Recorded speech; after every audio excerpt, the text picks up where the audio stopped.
to strong staff, strong church. And I guess the easiest thing to do is to tell you what I bring to this conversation.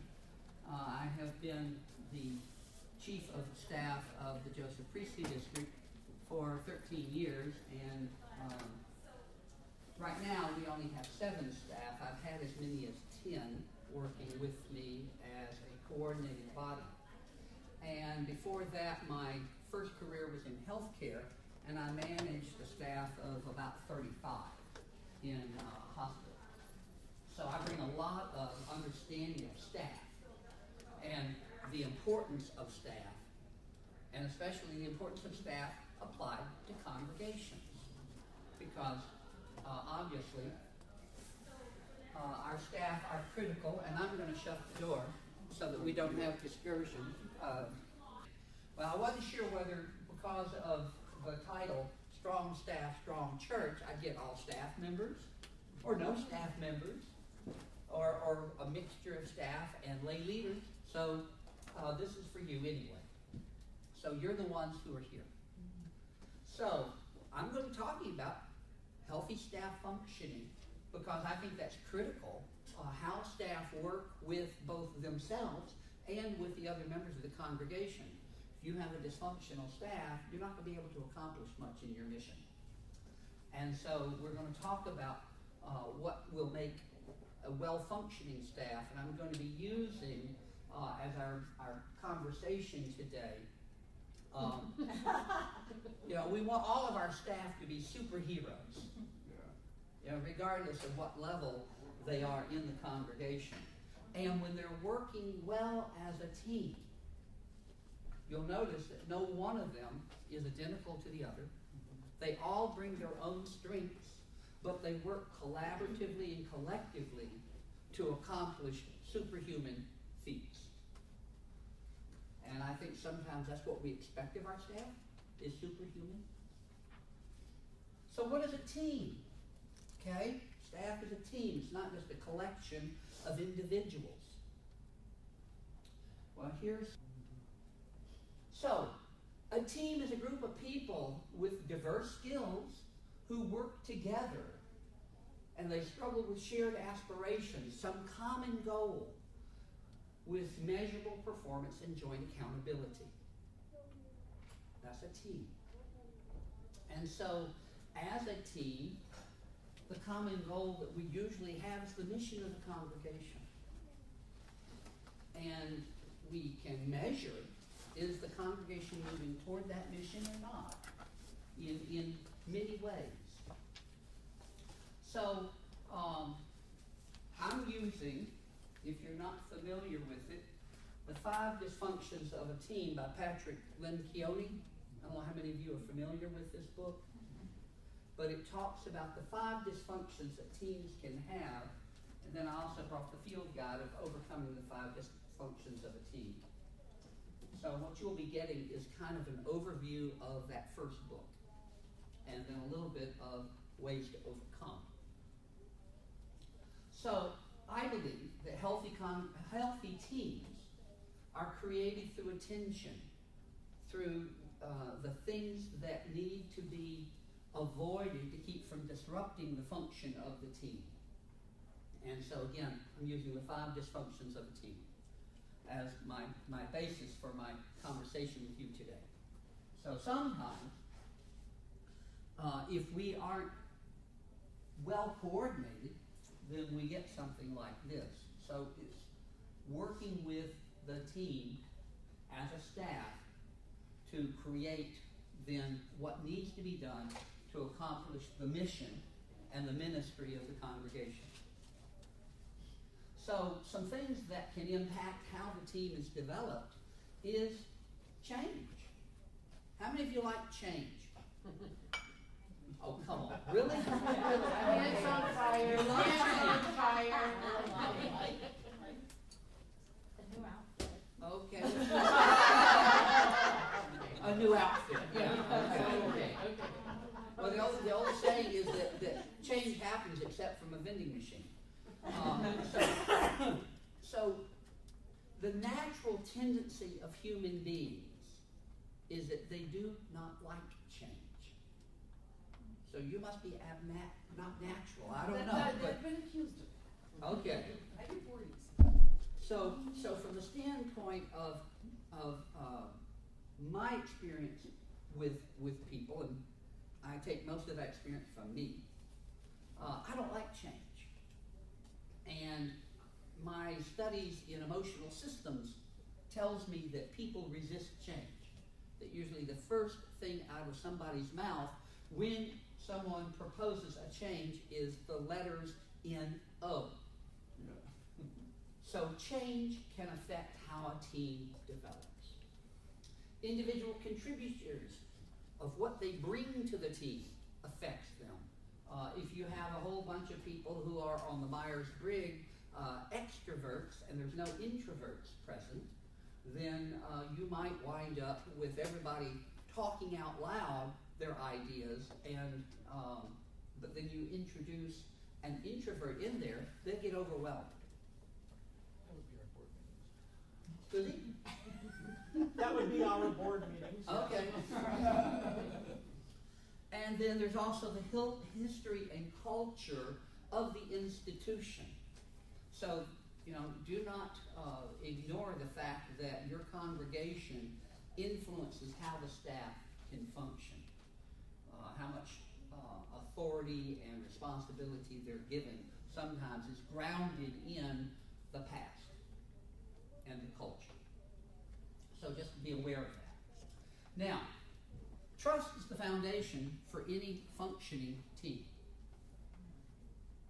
Without trust, we might as well all go home. Trust is the foundation. Now, the first dysfunction is that there is not trust. And if the team can't trust one another, then we're in trouble. If there is no trust, then you've got people not being comfortable to be vulnerable with one another, to be able to share openly with one another. There's time and energy that is spent kind of managing how we are with one another, watching our behavior. And there is this need for confidence among the team. And that if there is no confidence that the team members have good intention, even though they may screw up from time to time, then I'm going to be much more protective and careful around the others.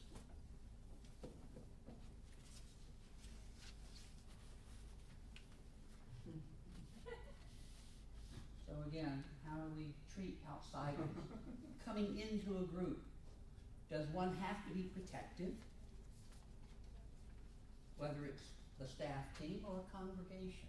So, I mean, there's things here that will play out in the larger congregation as well.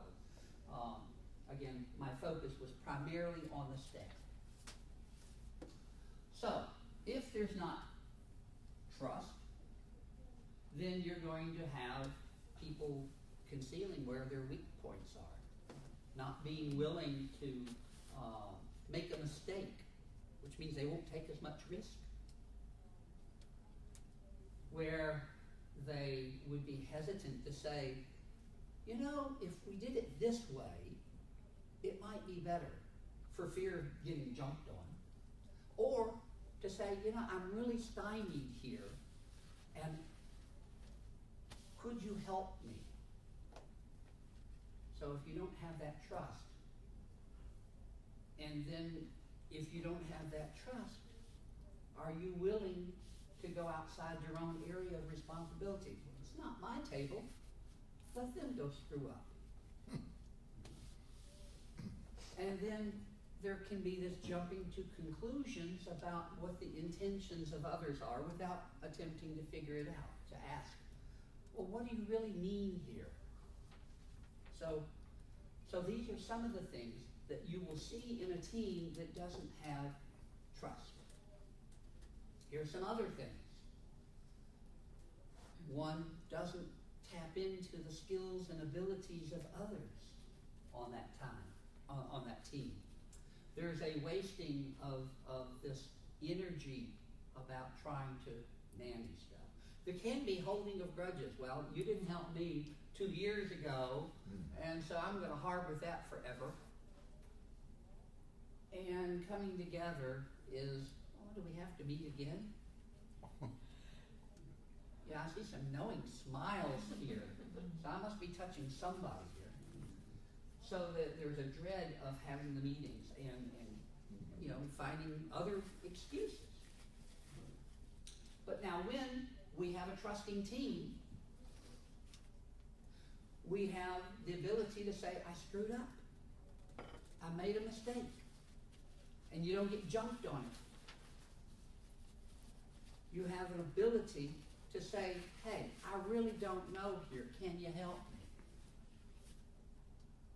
There is the willingness to ask questions and to ask about, although that's not my area, you might think of this.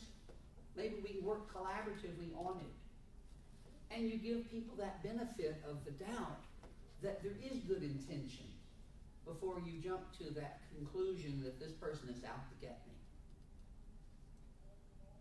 You don't get the knives out for stabbing in the back. So people can take risks.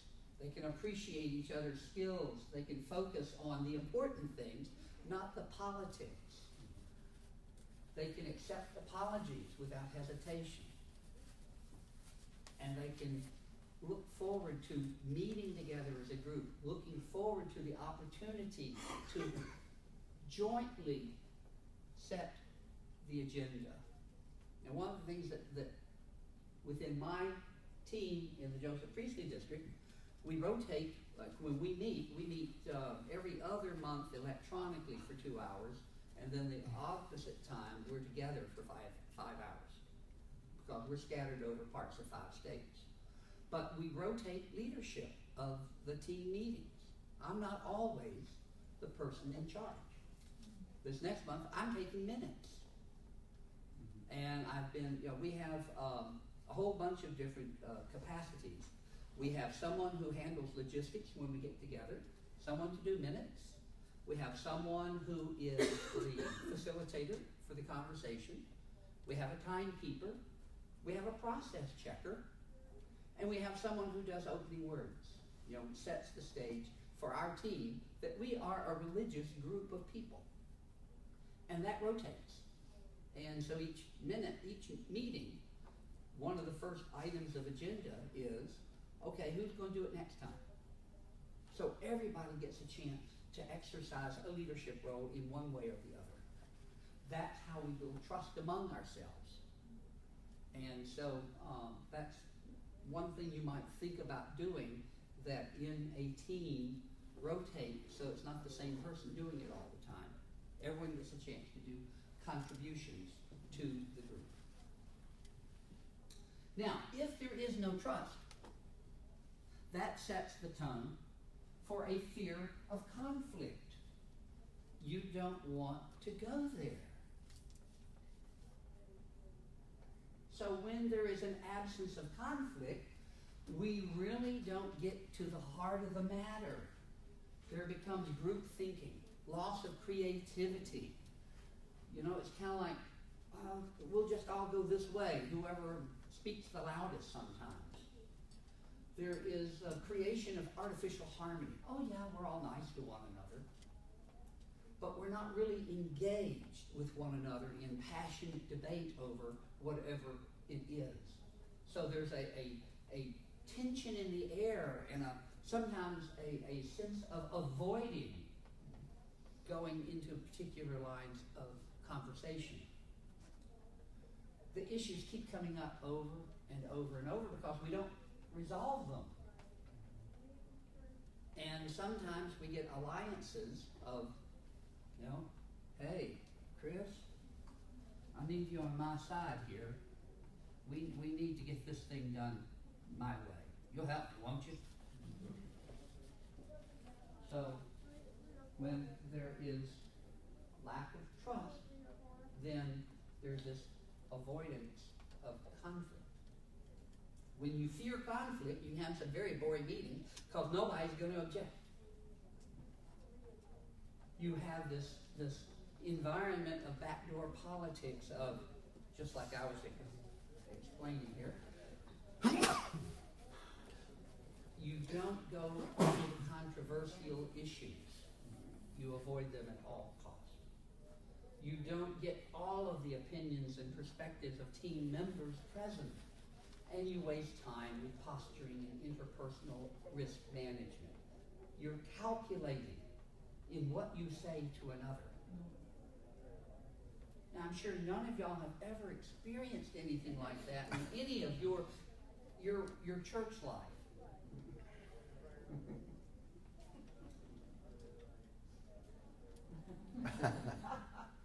Sometimes we think we need to wear flak jackets in those environments where it is a fear of conflict.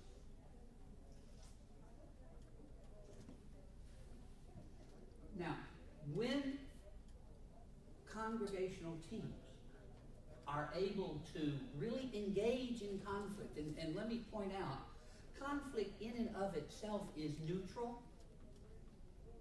It's how you work through it. It's how you react to it that is the critical thing. Conflict just is. Anytime there's two of us and we have a disagreement, we're in conflict. It's that simple. Could be whether or not this chair is blue or not. You know, from here it looks like it might be more of a bluish purple. Others may say, oh, no, that's more navy. Well, that's conflict right there. We can't agree on the color. Now, when you engage in conflict as a team, when you're able to go into it with an attitude of, we're going to learn from this, and this is not something to be avoided or feared, then we do have better, I think, more interesting conversations in our meetings. We have more ideas bubbling up to the surface because all of a sudden something will come out that we had not thought of before. We can solve the real problems, not push them under the rug or hope they'll go away. And we minimize any political stuff that's going on in the team. So, healthy debate is encouraged, not diminished. If there is a lack of conflict, then the third dysfunction of a team is that there's a lack of commitment. People aren't going to commit. So when you have this absence of commitment in a team, then there's ambiguity, there is groupthink, there is no confidence that others aren't probably thinking, I don't think this is going to work. There could be some invalidating in the environment, people not feeling they've been heard. There's no, we're all in this together. So you hedge your bets. I'll only give 50% instead of 100% to this. There can be ripple effects because if you're not committed, do you think that others in the congregation are going to feel as committed? There's not alignment, which then can cause confusion, and there is this fear to commit to decisions. Well, maybe we should, maybe we shouldn't. So, an absence of commitment can lead to these types of things. When a team fails to commit, there's that ambiguity. There are opportunities that get closed. That, it's gone. There's only a certain window, it gets shut. There's a lack of confidence, a fear of failure. Well, if I fail, I'm going to get jumped on because I don't trust my team. There is this going over and over, is this really what we should be doing? So you kind of wandering in the wilderness. And you encourage this second guessing. Well, maybe we shouldn't have done it that way. Maybe we should do something else.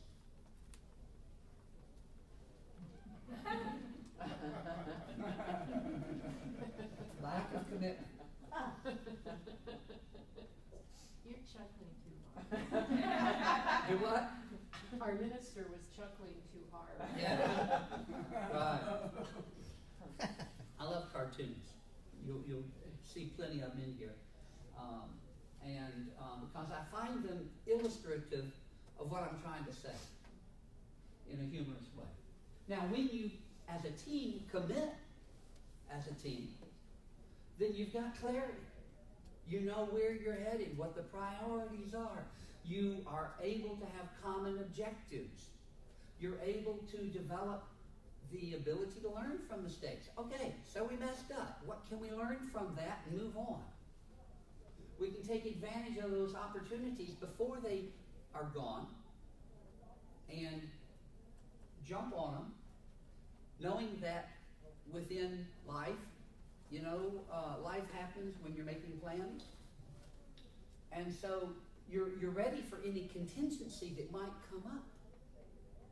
You're able to move forward because you're all knowing where you're headed, the mission. And if something comes up where there needs to be a redirection, you can turn on a dime without feeling guilty about it because, okay, we were going this way, we've seen this major roadblock come up, let's go this way, we'll go around it. That's commitment. Now, if you don't have commitment, then you get an avoidance of accountability. Kind of like Maslow's hierarchy of needs. So, when there is not accountability, you don't have a clear plan. You don't know where you're going.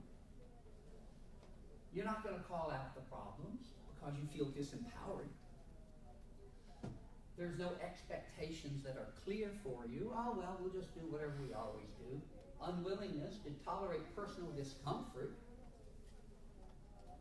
You get personal relationships interfering with the work that needs to be done. You can have outside alliances that reinforce some of the work that you're trying to get done in more than one direction. Things become personal, and you start using nasty names for one another. There's a loss of respect, loss of motivation, loss of enthusiasm. So you have low standards. Oh, whatever we'll do is fine with me. And I don't know about you, but when I was hearing Peter today talk about an opportunity, a window that has opened for us, if we're not all aligned onto the team of reaching the nuns, we may miss that opportunity. Now, if we have a strong team concept of what we're trying to do, which is meet the needs of these people who are really hungry for a spiritual community, then we will find ways to work collectively and collaboratively, and we'll have high standards of what we set for ourselves. So when you avoid accountability, you've got resentment, mediocrity, missed deadlines. You put the leader in the role of disciplinarian, and you have basically sibling rivalry. Anyone from a dysfunctional family?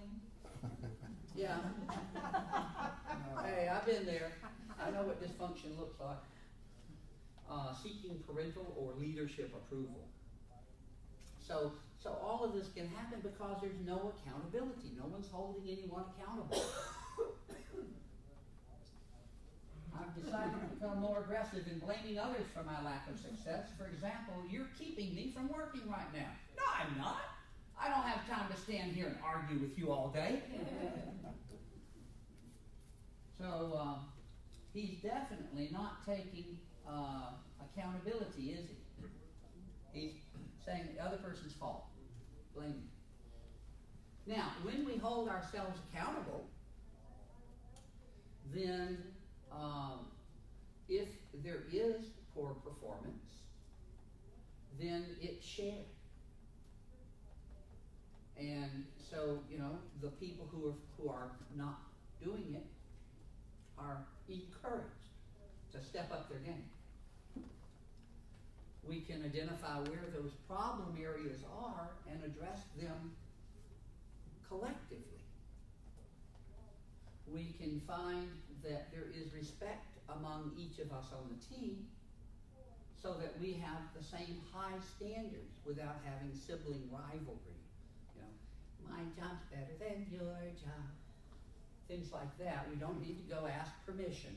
I like to say that I delegate responsibility and accountability as far as I can, because I don't want to be the centerpiece around which everyone comes and says, may I do this?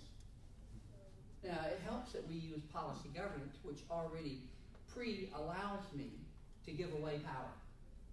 So I don't have to ask the board.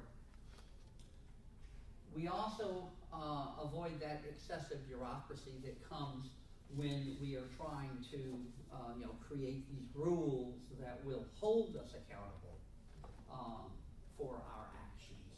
And you have the long list of things that you must do if you are to not make mistakes. Sounds like the government. Now, when you avoid accountability, this will lead to no results. So there's inattention to those results. There's not collective goals that we have. In other words, mission. That the needs, my needs, are more important than the collective needs. My ego, my self-recognition, my territory, my career is more important. Oh, look at me, how great I am. Status and power. So we start struggling for who's got what. In the church we call it, my steeple's larger than your steeple. So there's competition about resources and getting needs met. And there's no meaningful results or objectives. So we just kind of flounder along. So if we are not focused on the results, if we're not focused on accomplishing our mission and our ministries, then we will tend to stagnate. We will fail to grow. My observation over the last 13 years with congregations is that if they don't have a clear sense of mission and ministry, then they won't grow. They'll just kind of plateau, maybe slight decline. I think that that's one thing that we could do as church people, is really go home and say, what is our true mission? How are we making the world better? How can we do it with our collective energy? When we're not focused on those results, then we don't know whether we achieve any positive outcomes or not, because we're not really focused. Those who are achievement-oriented aren't going to stick around. They're not going to waste their time. And it would tend to encourage people to just take care of their own needs and can be easily distracted because, oh well, this is more interesting than that. Let's go over here and do that for a while. So when we are focused on the collective results of the team, then we do have those people who are achievement-oriented sticking around because they can see that they're making a difference. The ego-driven behaviors are lessened because we are collectively working for the greater good. We enjoy the successes together and we suffer the failures together. We benefit from subjugating our own goals to that of the good of the team and the mission. And that helps us to avoid distractions. This is focused toward the mission, that's not. We're not going to do this. One of the questions when I talk with leaders that I ask them to ask themselves when something new is being proposed is, does this advance the mission or does it not? If it advances the mission, go for it. If it doesn't, why are you spending your precious resources on it? And that's a hard question sometimes to ask, but it's one that's necessary, even though it may mean saying no to somebody who really thinks that's the passionate thing to be doing. But sometimes that's the best thing to do, is say no. this is not part of our mission. It may be great to do, but we only have so much we can do, and we're focused here.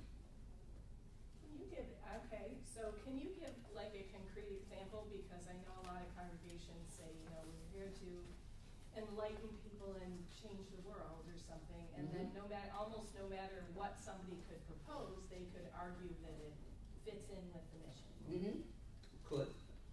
So, where a lot of times I see that is you have a small congregation with 15 committees of one person each. Everybody thinks passionately about their committee. But nothing gets done because a one-person committee can't do anything. So what's the essential that needs to be done to serve the community of faith within?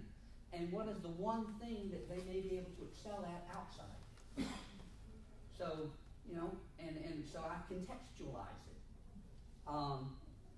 So if I hear this all the time, we have trouble recruiting committee members. Okay, you know, we can't, I was talking at lunch, someone was saying they can't find someone to be the treasurer because they feel it's overwhelming. And so I said, well, have you talked about the possibility of going to a neighboring congregation and sharing the financial stuff for bookkeeping?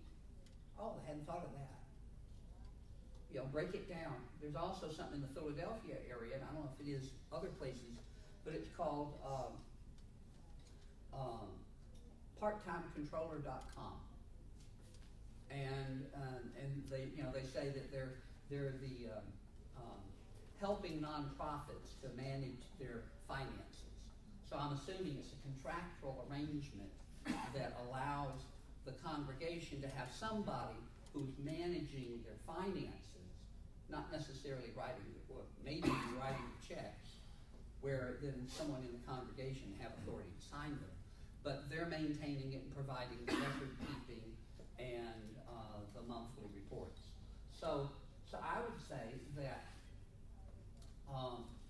look at the context of the congregation, identify what are the core strengths of the congregation, and what would be something that they could amplify, that they could all get behind, that would advance their mission one more way. So focus. Yeah, focus.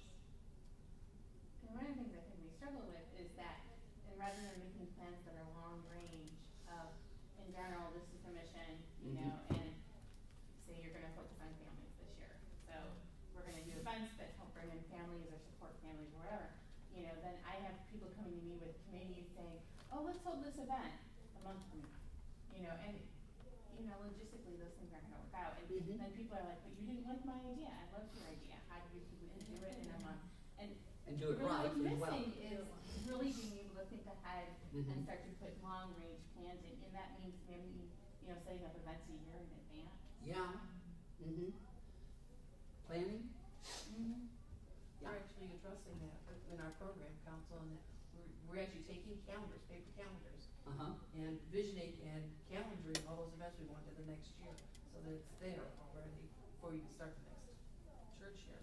And that keeps 5 events from happening on the same Which Saturday. is something we're running into right now. Yeah. Is anyone here from West Shore? Okay, I just wanted to say we visited them a little while ago, and a little thing that really caught my eye and tells me that they are focusing on the mission is they have a page of announcements that they include in the order of service. Those announcements are grouped by their major mission categories.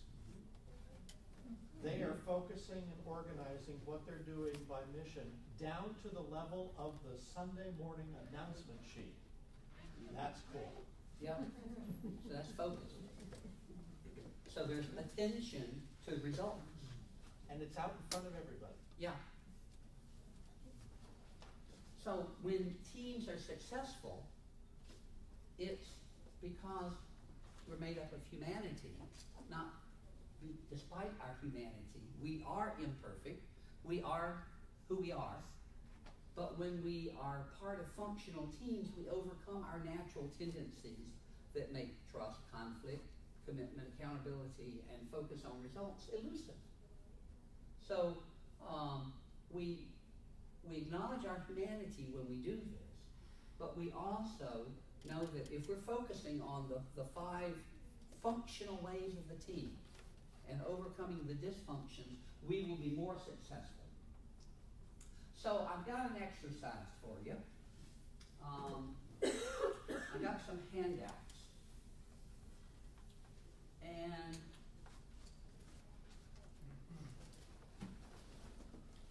there's more than enough. Start one group that way and one group that way. I want you to take a look at this. This is a kind of a survey instrument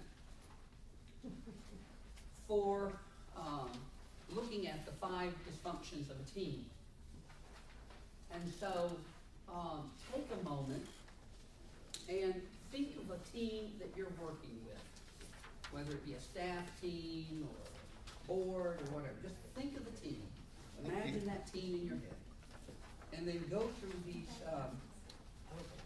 15 items and kind of rank order, you know, is it usually, you read it, you know, team members are passionate, unguarded in the discussion of issues, usually, sometimes, or rarely.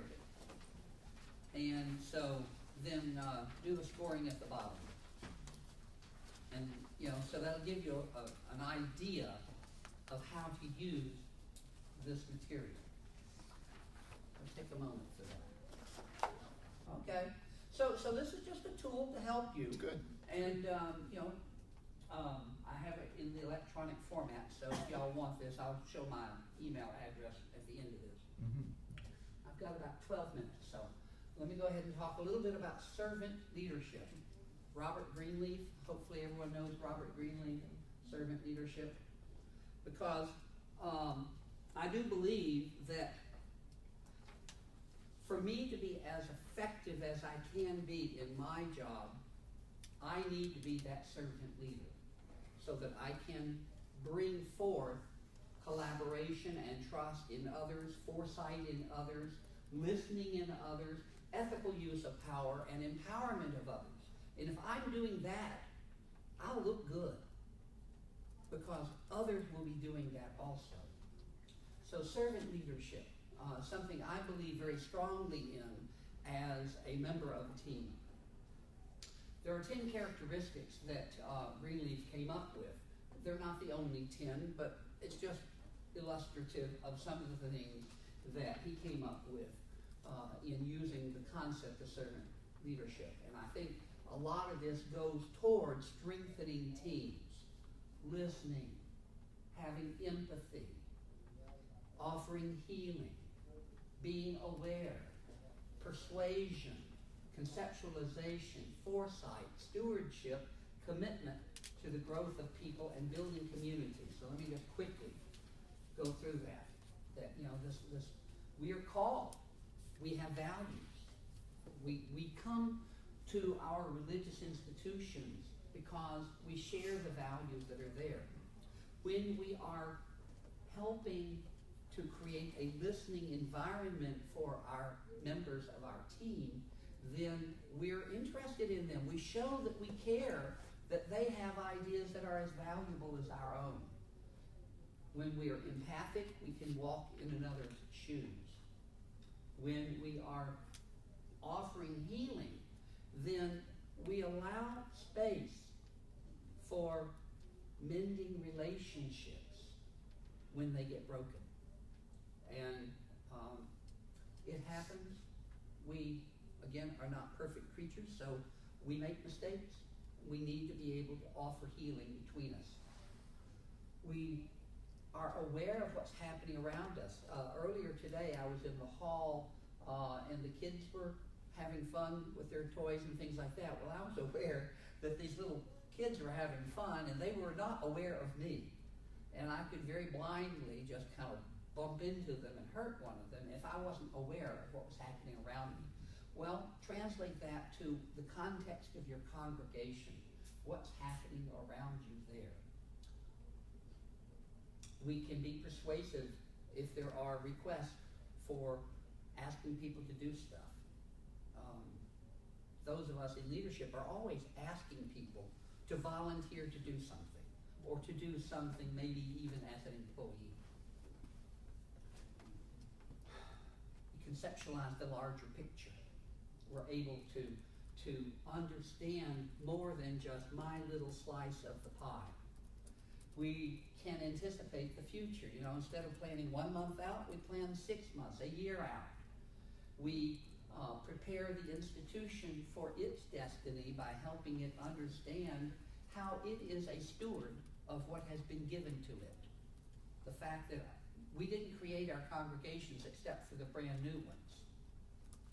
You know, if we were on the founding of that congregation, well then yeah. But for the most part, we are the inheritors of the institution. And so stewards prepare it to continue its destiny. And we're committed to helping others grow in both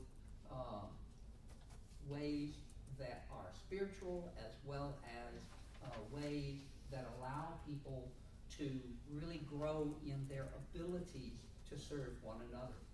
And then we build community, a spirit that says we're in this together. Now, here is a very brief video that will illustrate some of what I'm talking about.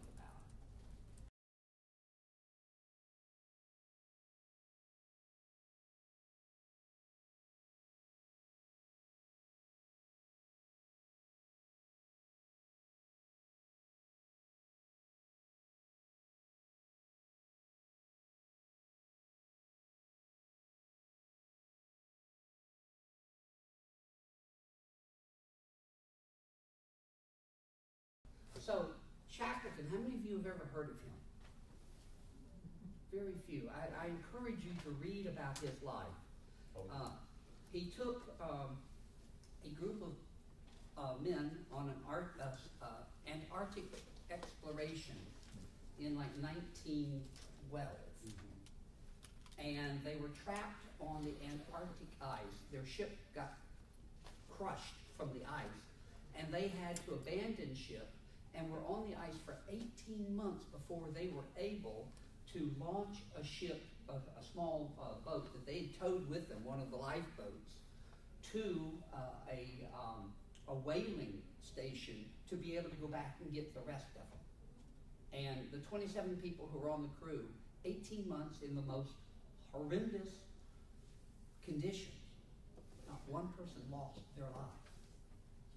One person lost some toes from frostbite, but he was able to inspire through his teamwork the ability of people to survive and to thrive. And so here are some of his qualities of putting your people first, be flexible in tactics, choose your people carefully, sustain optimism in the face of adversity, lead by example, strive for equal treatment, exercise caution in pursuit of the goal, balance optimism with realism. So in servant leadership, when we are really a team, hopefully all of us are thinking in these ways toward one another and toward the greater good of our institution. And so when we are doing these things, then I think that that's the essence of servant leadership that I'm talking about as part of a team. Now, I've got just a few handouts to give you, and I've got 2 minutes in which to do it. The first one is 7 tips for management success. And again, looking at, you'll see that some of these things are very complementary to what I've been talking about in the understanding of a functional team. And so I ask you to take that to heart. This other one, the next one I should say, is earmarks of the effective group. And while this one's a little bit dated, it's still good stuff. This one's actually 1960. So it's not like we've created everything de novo.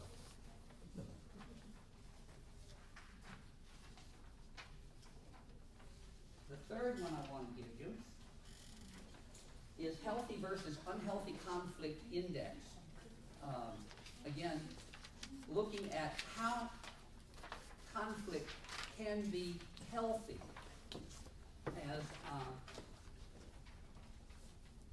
I said, conflict it's inevitable, it just is part of being human. It's what we do with it is what matters.